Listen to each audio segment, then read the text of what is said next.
Now, Ethiopia has declared a month state of emergency. Prime Minister Abiy Ahmed has said that it's to protect the sovereignty and the existence of the country, which is being threatened by the Tigray People's Liberation Front and its affiliates. Fighting between the government on the front in the country's north has intensified, with the rebels now threatening to enter the capital, Addis Ababa. And the United Nations says that about 7 million people have been affected by the year-long conflict. Coletta Wanjohi has been following the story for us from Addis Ababa. During this emergency period, the government may order the deployment of armed forces or other security forces in any parts of the country. Citizens whose age is fit for military service and are in possession of firearms may be ordered to take up military training. The government says it may also order the suspension or permanent cancellation of mass media or journalists suspected of providing content that support the terrorist organization. The state of emergency follows threats by the Tigray People's Liberation Front and its affiliate groups to oust the regime of Prime Minister Abiy Ahmed. The United Nations has raised concern over the crisis. I just wanted to reiterate here again something that we have been saying all the time, that a prolonged crisis in this country could be a very disastrous situation for the regional stability, for peace and security. And this is not just a concern to Ethiopians, to Tigrayan, to everyone affected by this conflict, but it is a reality that concerns the whole of the East and the whole of Africa. The UN Human Rights Commission, together with the Ethiopia Human Rights Commission, have conducted joint investigations into the atrocities in parts of Ethiopia's north between November last year, when the conflict began, and June this year. Based on the information gathered and analyzed by the joint investigation team, there are reasonable grounds to believe that all parties to the conflict have committed major violations and abuses in the context of the conflict, including: 1, the Ethiopian forces, the Eritrean forces, and the Tigrayan forces. The hope for an end to the conflict a year later remains gloomy. The release of this report hopefully presents an opportunity for all parties in the conflict to pause, reflect, and acknowledge responsibility. The African Union and the United Nations are calling for immediate ceasefire and dialogue among the warring parties. Neighboring Kenya has asked Ethiopia to consider peace. The United States Special Envoy for the Horn of Africa has arrived in the country to push the agenda of an end to the fighting. Coletta Wanjohi, SABC News, Addis Ababa, Ethiopia. Well, for some analysis, we're now joined by Dr. Awol Allo, who's a senior lecturer at the School of Law at the University of Keele in the United Kingdom. Thanks very much indeed for joining us. Always good to talk to you. The Prime Minister says that the state of emergency is to protect the sovereignty and the existence of the country. Is Ethiopia under that much of a threat?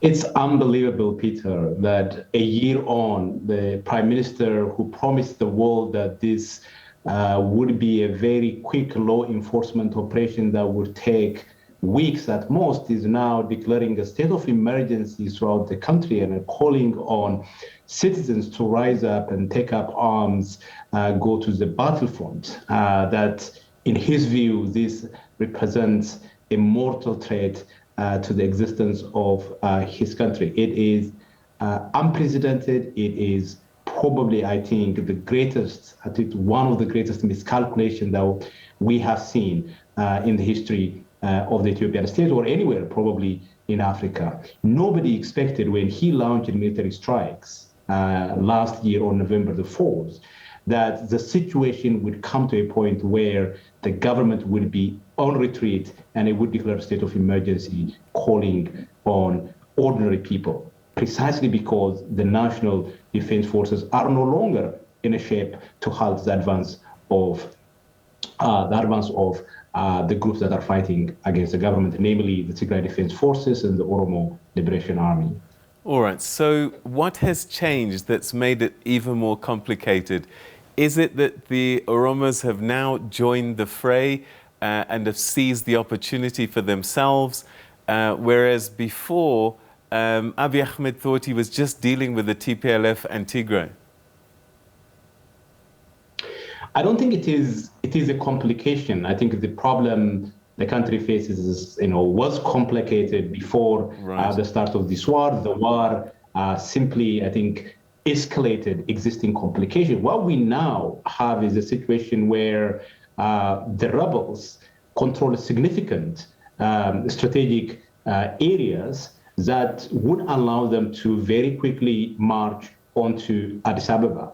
And there are reports suggesting that the Oromo Liberation Army is within 15 miles of the capital city. So it's not a complication as such, but what we have is a significant decline of the capacity of the state to resist, essentially government forces crumbling, government resorting to what could be described as an irrational, very unreasonable demands, calling on ordinary people to fight, where trained, well-armed national defense forces were not able to do the job that the government wanted them to do. Now the government expects ordinary people to do that job. So what we have is not so much complexity, but I think a further deterioration to the point that the government is no longer capable of resisting the advance of the fighters. So why the miscalculation? I mean, the Tigray, the TPLF's forces, these are very highly trained individuals, I guess, that were once part of the National Army, were they not? Well, they were. The Tigrayans have experience of combat. As people, they fought for 17 years to overthrow the Derg government in 1991. It's the soldiers who fought in that war that went on to become the National Defense Forces of the Ethiopian states with others, but primarily they were the nerve center of the Ethiopian Defense Forces from 1991 onward. So a lot of the military generals and highly trained officers were ethnic Tigrayans. So when Tigrayans left power in 2018 and moved back to the regional capital, a lot of the individuals that were ethnic Tigrayans who were very well trained, have a long military experience, went back to Tigray. And as the government began to restructure the Ethiopian National Army and the security sector, a lot of these individuals were pushed out. As the war approached and tension began to raise between the federal government and Tigray, a lot of these individuals went back. So although Ethiopia as a country is a very large country of 110 million people, it also relied on the support of the Eritrean government, the support of other governments in the region. There are reports that Somali soldiers were involved, for example, in the war. So the expectation on the part of the government is that if Ethiopia, as a huge country that controls the border, that has access to the international community, capable of buying arms, getting into some kind of temporary arguments to get support from other governments, specifically, for example, the UAE supported in that war. So the expectation on the part of the Prime Minister and his government was that within a short period of time, the Ethiopian army, the Eritrean army could basically squash Tigray, and they could solve what they consider to be the Tigrayan problem, both for Eritrea and Ethiopia. But unfortunately, that didn't work. It backfired. Now the Ethiopian military is on retreat, and the capital city itself is a significant risk of falling to the rebels. So the TPLF are probably emboldened now because they've resisted, and now they're expanding. And I guess the question now becomes, what is the end game for them now? Let's say they do get to Addis, what then? And I think, one of the central ideological drivers behind this war, and you and I talked about this in the past, is two very different visions about Ethiopia's future. You have the Prime Minister on the one hand who wants to centralize power who wants to create a country that celebrates one culture, one language, one national identity, and so on and so forth. On the other hand, we have federalist forces, including the Tigray Defense Forces, the Oromo Liberation Army, and other groups who want a federal state that is democratic, where power is divided between the center and regions, and a country that celebrates diversity, plurality, and so on and so forth. So the view from the Tigrayan side is that there is no way at the present moment they can have the level of autonomy that they want with the current government in Addis Ababa at the center. They also fear that if the central government continued to be run by the current prime minister and the current party, then the likelihood of the humanitarian catastrophe they are facing, the siege that is imposed on them being lifted, is very unlikely. And the only way they can achieve this is by marching onto the capital. But importantly, you have the Oromo factor, the largest ethnic group in the country,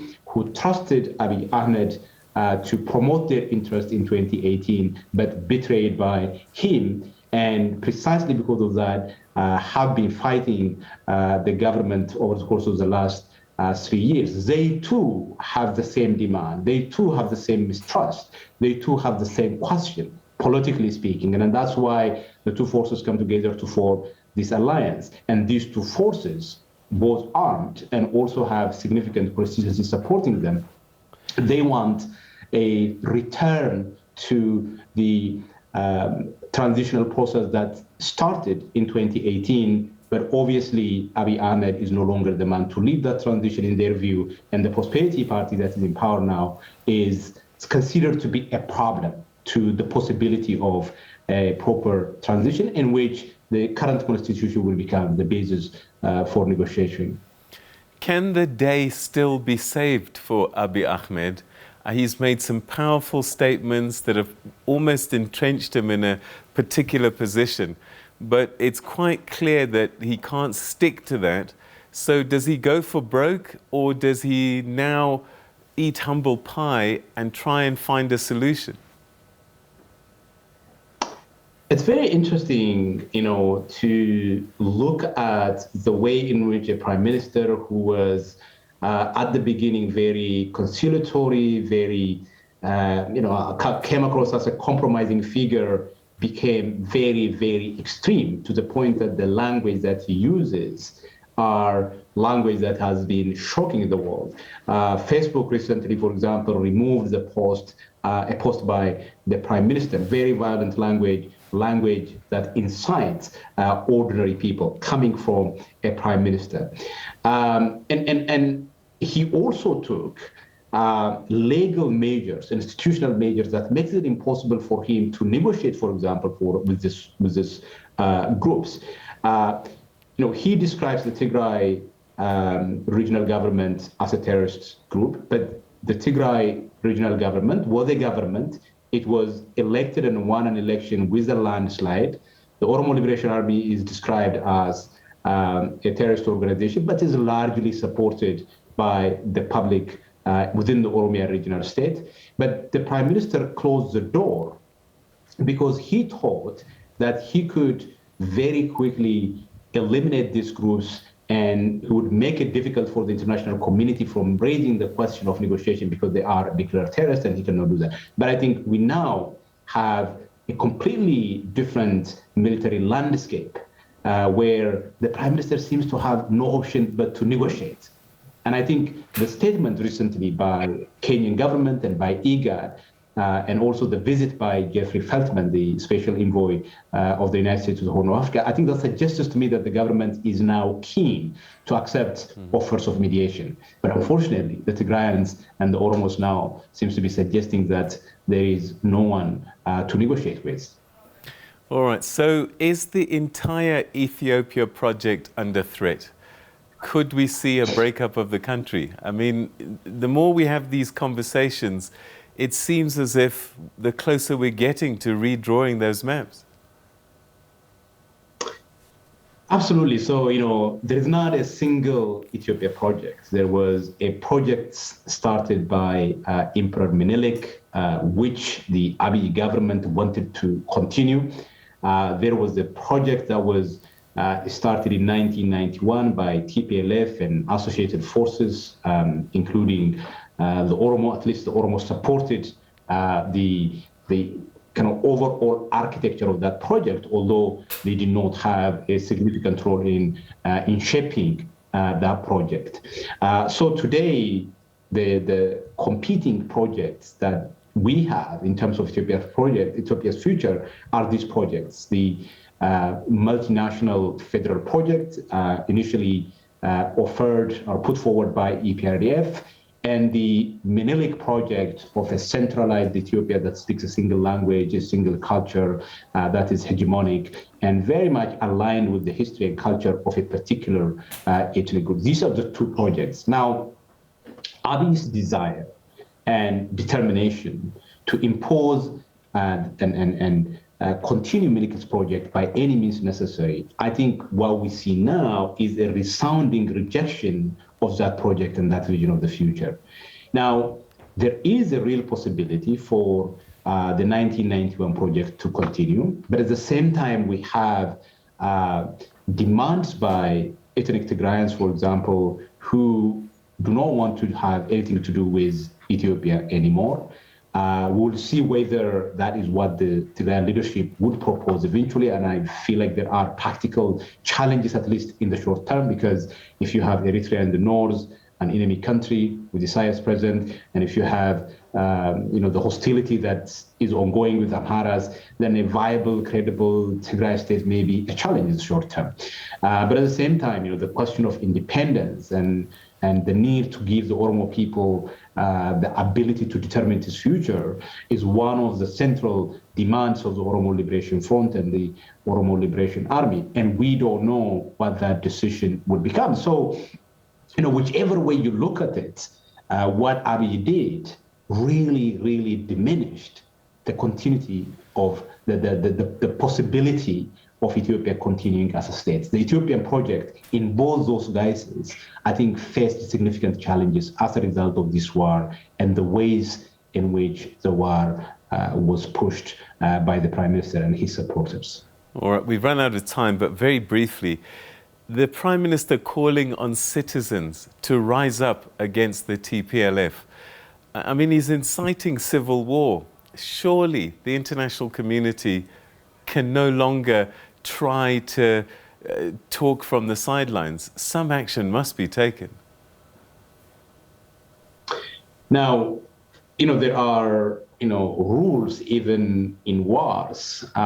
If the basic rules of conducting armed hostilities, which is maintaining the distinction between civilians and combatants, if that line is to be blurred, then obviously you would have a very violent, a very tragic situation where everybody becomes the subject of attack, everybody becomes a legitimate military target. And I think the Prime Minister's very naive call on everyone to take up arms precisely does that. And I think from a kind of strict legal point of view, it's criminal to do that. But of course, the question is whether ordinary citizens would do that. My view is that citizens will not do that because most people do not share the Prime Minister's vision. There has to be a vision for which people would be prepared to take up arms and sacrifice their life. I'm not saying that there aren't people who support and who believe in his vision, but those groups are already fighting in the war. They're already doing everything they can. But I don't think people would take up arms in places like the Oromia regional state or the Somali regional state or the Sidama regional state, most of the regions in the countries. The only place where I see there is that possibility is in the Amhara region and a very small minority of groups within the capital Addis Ababa. Even that, I think, is a very, very dim prospect. Professor Awol Allo, we're going to have to leave it there. Thank you so much indeed for joining us. And I think we're probably going to need to catch up again very soon because this story seems to be gaining momentum and not looking great. Thank you so much indeed. Thanks for having me.